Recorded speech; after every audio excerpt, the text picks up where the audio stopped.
Puji nama Tuhan, kita sama-sama buka Alkitab kita dalam kitab Mazmur.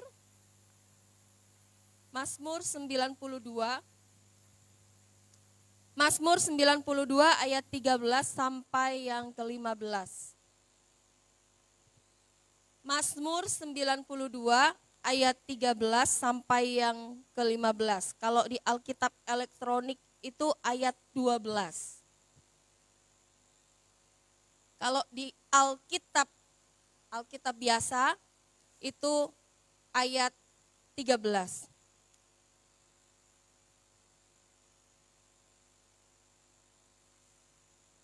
Kita akan baca ayat ini bersama-sama. Mazmur 92 ayat 13 sampai 15. 1, 2, 3. Orang benar akan bertunas seperti pohon korma, akan tumbuh subur seperti pohon aras di Libanon. Mereka yang ditanam di bait Tuhan akan bertunas di pelataran Allah kita. Masa tua pun mereka masih berbuah, menjadi gemuk dan segar. Firman Tuhan mengatakan orang benar akan bertunas seperti pohon kurma. Pemazmur menyamakan umat-umat Tuhan, menyamakan pengikut-pengikut Kristus sebagai orang benar, bukan orang baik. Sebagai orang benar. Tema kita 2 bulan ke depan ini adalah berbuah. Tema kita adalah berbuah. Untuk kita menjadi orang Kristen yang berbuah dalam kekristenan kita, yang pertama yang harus kita lakukan adalah kita harus menjadi orang yang benar. Coba katakan sama kanan kirinya, kamu harus jadi orang benar. Firman Tuhan mengajak kepada kita semua untuk kita bertumbuh, untuk kita berbuah, menghasilkan buah dalam kekristenan kita. Kita harus menjadi orang benar. Ternyata menjadi orang baik itu tidak cukup buat kekristenan kita, untuk menunjukkan buah kekristenan kita. Tapi firman Tuhan mengajarkan kepada kita, bukan hanya kita menjadi orang baik, tapi firman Tuhan mengajarkan kepada kita, jadilah kita orang yang benar. Karena orang yang benar pasti dia baik. Tapi kalau orang yang baik belum tentu benar. Orang yang benar pasti dia baik. Walaupun kita harus dididik keras terkadang dengan orang yang benar. Kita nggak suka kadang. Allah sok dia. Allah dia sok rohani. Allah dia sok tahu. Tapi dia benar mendidik kita. Sehingga apa? Yang tadinya kita tidak suka, ketika kita terus mengikuti didikan orang benar, kita akan melihat kebaikan di dalamnya. Makanya firman Tuhan mengajak kita semua untuk kita berbuah dalam kekristenan kita. Tidak cukup kita hanya jadi orang baik, tapi firman Tuhan mengajak kepada kita semua untuk kita menjadi orang yang benar. Kita buka bersama-sama dalam Efesus 5. Efesus 5 ayat 7. Efesus pasal 5 ayat yang ke-8 sampai yang ke-9. Saya akan membacakan untuk kita semua. Efesus 5 ayat 8 sampai yang ke-9. Memang dahulu kamu adalah kegelapan, tetapi sekarang kamu adalah terang di dalam Tuhan. Sebab itu hiduplah sebagai anak-anak terang. Karena terang hanya berbuahkan kebaikan dan keadilan dan kebenaran.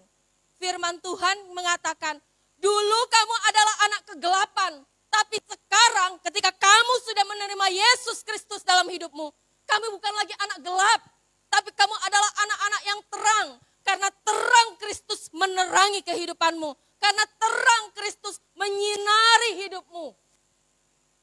Dan terang itu hanya berbuahkan, apa kata firman Tuhan? Berbuahkan apa? Kebaikan.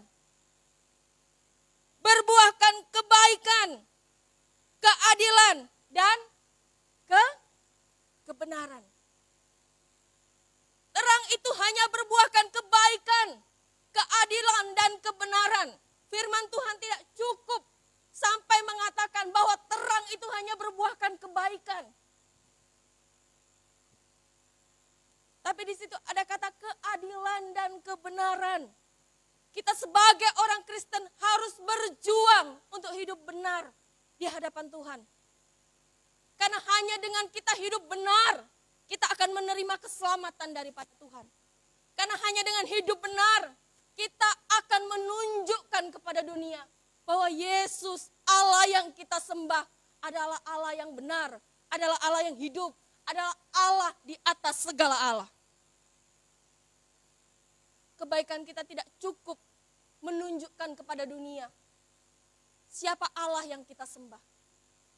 Tapi kebenaran yang akan kita lakukan, itu akan menunjukkan kepada dunia bahwa Allah yang kita sembah adalah Allah yang hebat dan luar biasa. Dan sesuatu yang benar itu tidak perlu dipromosikan. Aku benar loh, aku benar. Gak perlu. Aku ini orang benar loh, gak perlu. Karena kebenaran itu akan muncul dengan sendirinya. Sama seperti matahari. Matahari selalu muncul setiap pagi. Setiap pagi bersinar. Kebenaran itu akan bersinar dalam kehidupan setiap kita. Dan sinar itu akan selalu kelihatan. Walaupun kecil, sinar itu akan kelihatan. Firman Tuhan mengajak kita semua untuk kita hidup dalam kebenaran. Untuk kita berbuah bagi kekristenan kita. Untuk kita berbuah bagi Kristus, kita harus menjadi orang benar. Untuk kita menjadi orang benar, kita harus hidup di dalam firman. Karena firman ini adalah pelita bagi kita. Terang bagi jalan kita. Orang kalau jalan dalam kegelapan, dia tidak tahu mana jurang, mana jalan, mana lubang, mana jalan yang bagus. Kalau orang jalan dalam kegelapan, dia tidak bisa melihat bahaya. Orang jalan dalam kegelapan tidak bisa menentukan arah tujuan. Apakah, masih jauh jalanku. Atau, udah dekat jalanku. Ada ranjau di depanku. Kita tidak tahu. Kalau kita jalan dalam kegelapan. Dan firman ini adalah terang bagi jalan kita. Kalau kita tidak menyukai firman, kita tidak mungkin bisa hidup dalam kebenaran. Karena firman ini adalah fondasi hidup kekristenan kita. Firman ini adalah penuntun hidup kita. Firman ini yang akan mengarahkan kita untuk kita melakukan apa yang baik, yang benar, yang kudus, yang berkenan kepada Allah. Kalau kita tidak pernah menyukai firman, kita hanya hidup benar menurut pengertian kita sendiri. Oleh karena itu, sukailah firman. Renungkanlah firman itu siang dan malam. Karena firman ini penting. Supaya jalan kita tidak gelap. Supaya jalan kita terang. Supaya kita bisa melihat mana itu bahaya, mana itu yang tidak baik, mana itu ranjau, kita bisa lihat. Sehingga kita tidak perlu jatuh di dalamnya. Kenapa banyak orang Kristen terus-terusan jatuh? Karena apa? Karena dia tidak hidup sesuai dengan firman. Karena dia tidak hidup di dalam firman. Dia hidup dengan pengertiannya sendiri. Dia hidup dengan keinginannya sendiri. Dia hidup dengan suka-sukanya sendiri. Bukan suka-sukanya Tuhan.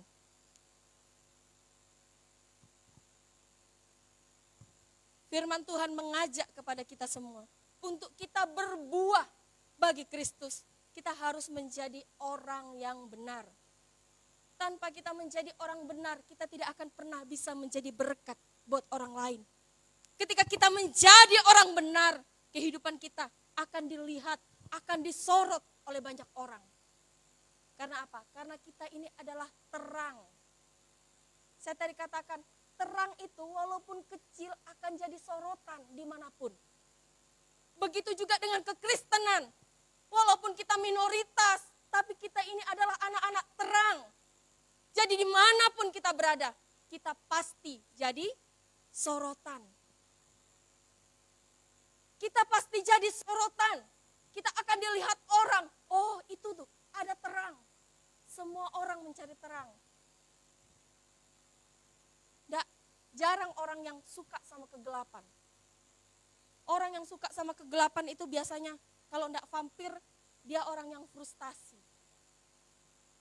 Coba lihat kanan kirinya, ada enggak vampir di sini? Atau ada orang yang lagi frustasi? Biasanya kan kalau orang lagi frustasi kan, maunya dia sendiri, tertutup, enggak mau diganggu sama siapa-siapa. Kalau vampir takut lihat terang kan?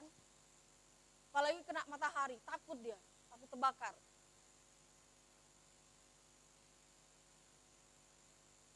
Kita ini adalah anak-anak terang. Jadi kita pasti akan menjadi sorotan dimanapun kita berada. Oleh karena itu untuk kita berbuah bagi Kristus, kita harus menjadi orang yang benar, yang hidup sesuai dengan firman Tuhan, yang hidup sesuai dengan aturan Tuhan, bukan aturan kita, bukan aturan dunia.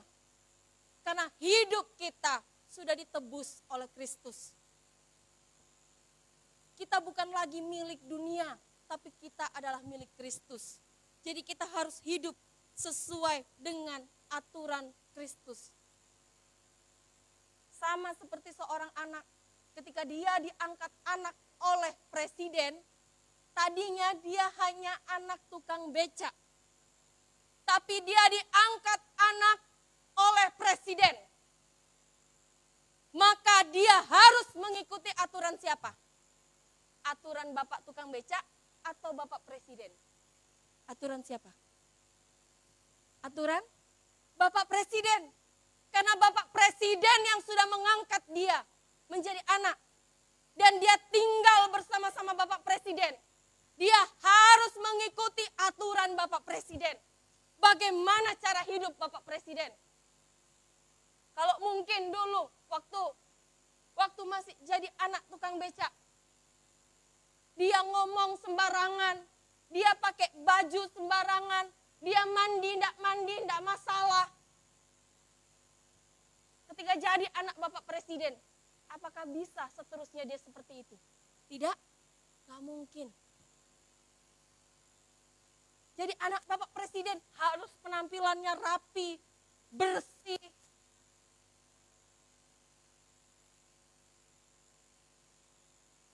Ngomong pun harus ada aturannya, harus ada tata kramanya, gak asal ngomong. Karena apa? Karena jadi sorotan.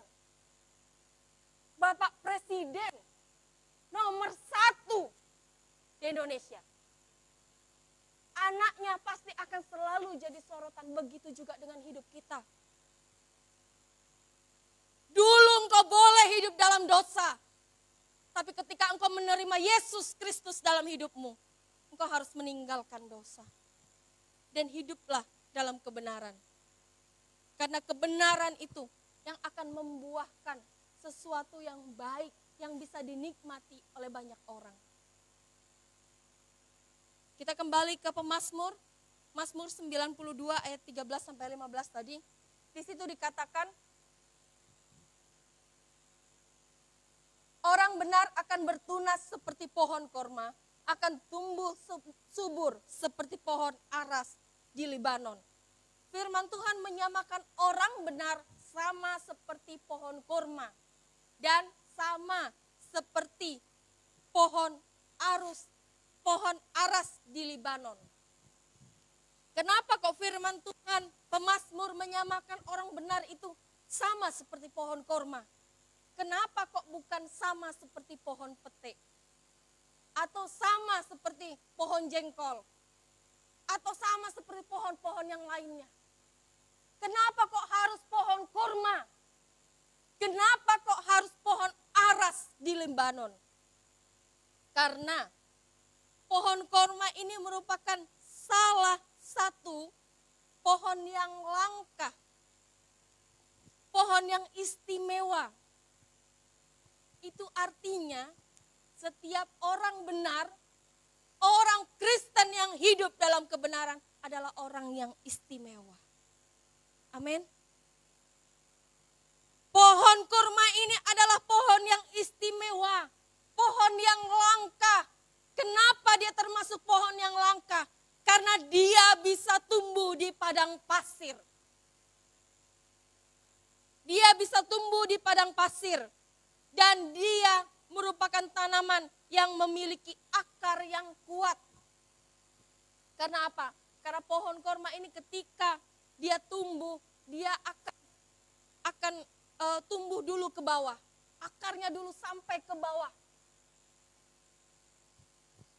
Sampai ke mata air. Makanya dia walaupun ada di padang gurun, dia tetap hidup dengan subur.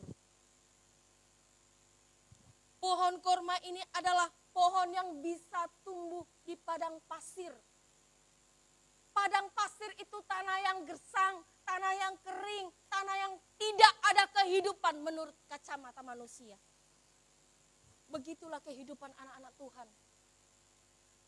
Walaupun dilihat orang tidak ada kehidupan, tapi anak Tuhan yang hidup dalam kebenaran, dia pasti bisa hidup di tengah-tengah padang pasir itu. Amin. Karena apa? Karena kita punya Tuhan yang memelihara hidup kita.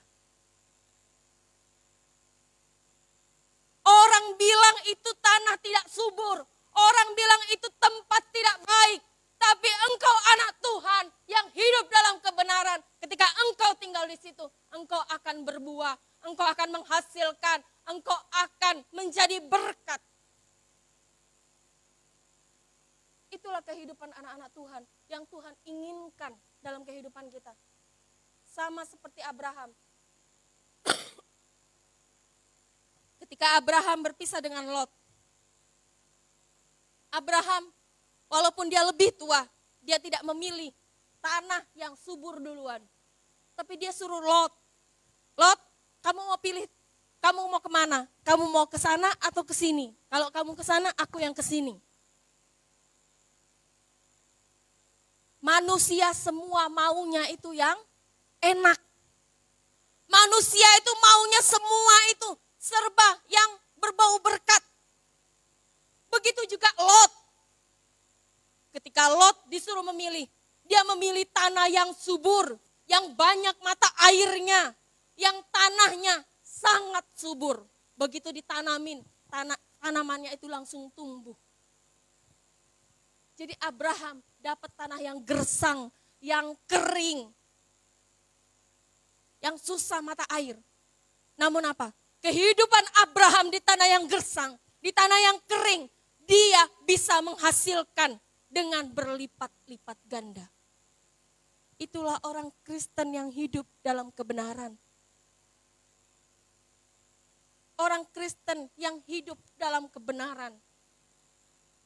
Hidupnya tidak ditentukan dengan situasi, tapi hidupnya ditentukan oleh Tuhan. Ada lagu mengatakan, jika Tuhan yang membuka pintu, tak ada satupun yang dapat menutupnya. Jika Tuhan yang mengangkat kita, tidak ada satu tangan pun yang bisa menurunkan kita. Itulah kehidupan anak-anak Tuhan yang hidup dalam kebenaran. Tuhan mau untuk kita bisa berbuah, kita harus hidup dalam kebenaran. Kebenaran Kristus, kebenaran melalui dipimpin oleh firman Tuhan. Karena firman ini adalah pelita bagi kehidupan kita.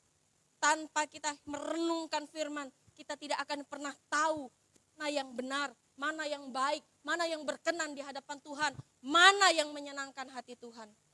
Dan firman Tuhan, pemazmur menyamakan kita dengan pohon aras di Libanon. Ternyata pohon aras ini juga merupakan salah satu tumbuhan yang langka. Pohon aras ini adalah pohon yang langka. Kenapa dikatakan langka?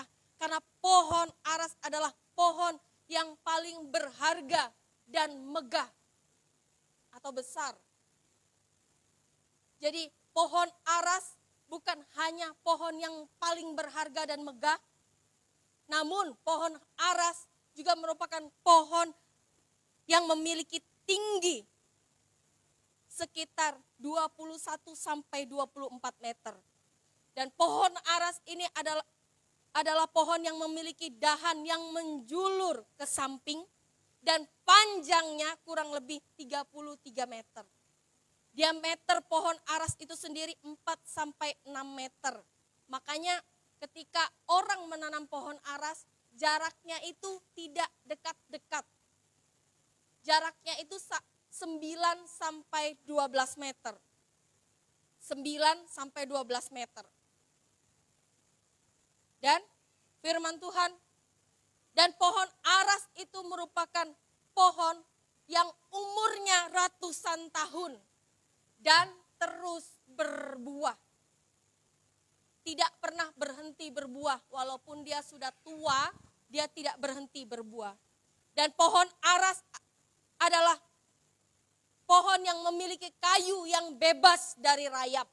Karena pohon aras merupakan pohon yang tidak ada mata kayunya, sehingga kayunya itu padat dan berat. Getah pohon aras wangi menetes dari batang dan buahnya. Kayunya punya citra rasa tersendiri sehingga melawan serangga dan kebusukan. Jadi pohon aras ini tidak bisa busuk. Walaupun dia lama, dia tidak akan pernah busuk. Dan dia tidak bisa dimakan rayap. Makanya Daud ketika membangun bait Allah, dia memakai kayu aras dari Libanon. Karena pohon aras ini merupakan pohon yang istimewa. Begitu juga kehidupan orang Kristen yang hidup dalam kebenaran. Dia adalah orang-orang yang istimewa di hadapan Tuhan. Dia adalah orang-orang pilihan Tuhan. Dia adalah orang-orang kesayangan Tuhan. Oleh karena itu, kita harus belajar untuk hidup benar di hadapan Tuhan. Jangan lagi kita beralasan, aku enggak bisa hidup benar. Aku enggak bisa hidup benar. Hanya Tuhan Yesus aja yang bisa hidup benar. Aku enggak bisa hidup benar. Ketika engkau dipimpin oleh firman Tuhan, engkau dipimpin oleh roh Tuhan dalam hidupmu, yakinlah kita pasti bisa hidup benar. Kita pasti bisa hidup benar. Tuhan Yesus ketika datang ke dunia, kenapa dia menjadi manusia? Supaya kita pengikutnya tidak banyak alasan untuk melakukan kebenaran. Dia meninggalkan kekuasaannya, dia meninggalkan semua jabatannya, dia meninggalkan kekuatannya. Dia menjadi manusia yang seutuhnya. Dia menjadi manusia yang seutuhnya. Terkadang gak kuat. Makanya ketika Tuhan Yesus mau disalib, dia bilang apa? Bapa, kalau bisa cawan ini lalu daripadaku. Seringkali ketika kita menghadapi persoalan, menghadapi tantangan, menghadapi masalah, kita seringkali mengalami kelemahan, mengalami tekanan yang sangat menyakitkan buat kita. Yang rasanya badan ini sudah tidak kuat. Ternyata Tuhan pun mengalami hal itu. Karena apa? Karena dia menjadi manusia yang seutuhnya. Seringkali kita bilang, Tuhan berat betul bebanku ini, aku udah tidak sanggup Tuhan, aku tidak bisa. Susah betul jadi orang benar, tidak enak jadi orang benar. Kayaknya lebih enak jadi orang yang tidak baik. Dapat perhatian dari bos, dapat sanjungan. Tapi ingat, firman Tuhan mengatakan apa?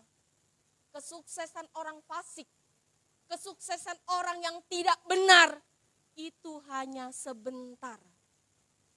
Hanya sebentar. Jadi firman Tuhan mengatakan jangan pernah engkau iri sama keberhasilan orang fasik.